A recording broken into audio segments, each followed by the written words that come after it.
এক রৌদ্রোজ্জ্বল সকালে সৌমিতা আর সৃষ্টি খেলতে খেলতে চলে এলো গ্রামের পাশের এক ঘন বনের ভিতর। চারপাশে ঝিঝি পোকার ডাক, বাতাসে ফুলের গন্ধ। হঠাৎ সৌমিতা, সৃষ্টি দিদি, দেখো দেখো, ওই গাছটার নিচে কিছু একটা ঝলমল করছে।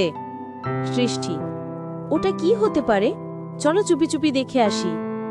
সৌমিতা, ওহ, এটা তো একটা ছোট্ট সোনালি চাবি, কিন্তু কিসের চাবি?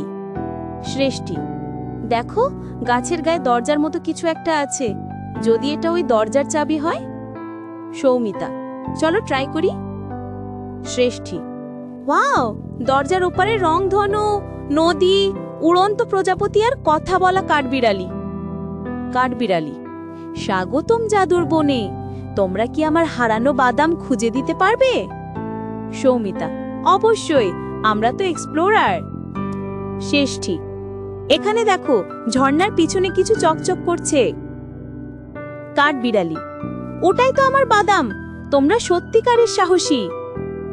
সৌমিতা, ধন্যবাদ বন্ধু, এবার আমাদের ঘরে ফেরার সময়। শেষ্ঠী, আজকের মতো অ্যাডভেঞ্চার শেষ, কিন্তু কে জানে আগামীকাল কি নতুন রহস্য অপেক্ষা করছে। তোমরাও কি সৌমিতা আর শ্রেষ্ঠীর মতো অ্যাডভেঞ্চার পছন্দ করো? তাহলে লাইক দাও, সাবস্ক্রাইব করো আর নতুন গল্পের জন্য অপেক্ষা করো।